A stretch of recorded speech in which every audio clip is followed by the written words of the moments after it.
Hello बच्चों, let's read this question. The question say that the number of molecule or ion from the following having non-polar structure. non-polar structure के बारे में बताना कि इसमें से किसका स्ट्रक्चर non-polar होगा। तो सबसे पहले समझेंगे बच्चों की कॉन्सेप्ट। अब की कॉन्सेप्ट यहाँ पे क्या होगा बच्चों, जरा ध्यान देंगे। की कॉन्सेप्ट होगा डाइपोल मूवमेंट। डाइपोल मूवमेंट से हम लोग मॉलिक्यूल के पोलैरिटी का पता लगाते हैं।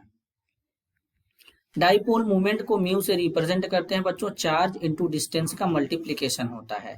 अब जैसे नाइट्रेट आयन की बात करेंगे तो नाइट्रेट आयन कुछ इस तरीके से होता है बच्चों। ये नाइट्रेट आयन का स्ट्रक्चर है। तो अब नाइट्रेट आयन के अगर स्ट्रक्चर की बात करेंगे बच्चों तो यहाँ पर कुछ इस तरीके से, इसमें जो नाइट्रोजन है, नाइट्रोजन का हाइब्रिडाइजेशन sp2 होगा, sp2 होगा। तो अब जब नाइट्रोजन का हाइब्रिडाइजेशन इसमें sp2 होगा तो कुछ इस तरीके से इसमें हम देख सकते हैं कि यहाँ पर इसके बेसिकली अगर हम बात करें तो इनका ये जो ऑक्सीजन नाइट्रोजन में ज्यादा इलेक्ट्रोनेगेटिव जो होता है बच्चों वो ऑक्सीजन होता है। तो अब यहाँ पर बात करेंगे तो इनमें इलेक्ट्रोनेगेटिविटी डिफरेंस होगा। तो इनके डाइपोल का जो डायरेक्शन होगा कुछ इस तरीके से होगा, इसके इधर होगा, इसके इधर होगा। तो इस तरीके से इसका जो mu is equal to not zero होगा, ये क्या होगा, नॉन पोलर होगा। H2O2 जो मॉलिक्यूल होता है बच्चों, H2O2 जिसे हाइड्रोजन पर ऑक्साइड कहते हैं, ओपेन बुक लाइक स्ट्रक्चर होता है। तो ये भी क्या होता है, नॉन पोलर होता है। क्या होता है, नॉन पोलर होता है। इसमें इलेक्ट्रोनेगेटिविटी डिफरेंस होता है, mu is equal to not zero होता है। BF3 की बात करेंगे तो बोरान के साथ में 3 फ्लोरीन लगे हैं, ट्राइगोनल प्लेनर स्ट्रक्चर होता है और इनके डाइपोल का रिजल्ट इधर होता है, इसका डाइपोल इधर होता है, इसका डाइपोल इधर। ओवरऑल रिजल्टेंट जो होता है यहाँ पे 0 होता है। तो यहाँ पर जो ये यहाँ पर बेसिकली अगर बात करेंगे बच्चों तो यहाँ पर ये क्या हो जाएगा, जो BF3 है ये नॉन पोलर हो जाएगा। नॉन पोलर हो जाएगा, क्यों नॉन पोलर हो जाएगा, क्योंकि इसका डाइपोल मूवमेंट 0 है बच्चों। और यहाँ पर इनका जो डाइपोल मूवमेंट 0 नहीं है तो ये हमारे पोलर होंगे बच्चों। ये क्या होंगे, ये पोलर होंगे, ये हमारे पोलर होंगे।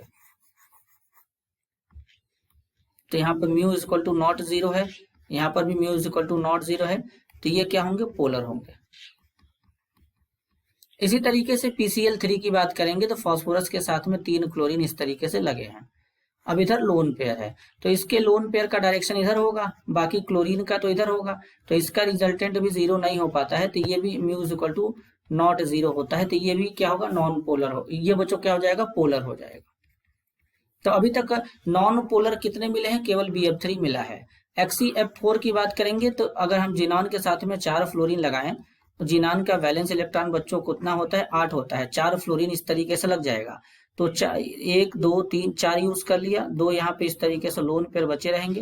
तो ये भी हमारा, इसका भी डाइपोल मूवमेंट 0 नहीं होता है, तो ये हमारा पोलर हो जाएगा। इसी तरीके से XeO3 जो होता है पिरामिडल होता है, इसका भी डाइपोल 0 नहीं होता है, तो ये भी हमारा पोलर हो जाएगा। PH4 जो है ये टेट्राहेड्रल फॉर्म में रहेगा बच्चों। PH4 जो है कुछ इस तरीके से टेट्राहेड्रल फॉर्म में रहेगा, तो इसका डाइपोल जो होता है बच्चों 0 हो जाता है। तो ये भी हमारा क्या हो जाएगा, ये हमारा नॉन पोलर हो जाएगा। सल्फर ट्राईऑक्साइड इस तरीके से ट्राइगोनल प्लेनर होता है, तो ये भी, इसका डाइपोल भी क्या होता है, 0 होता है। तो 3 यहाँ पे जो स्पीसीज हैं बेसिकली वो हमारे आ जाएंगे बच्चों, यहाँ पर नॉन पोलर हो जाएंगे क्योंकि इनका डाइपोल मूवमेंट 0 है।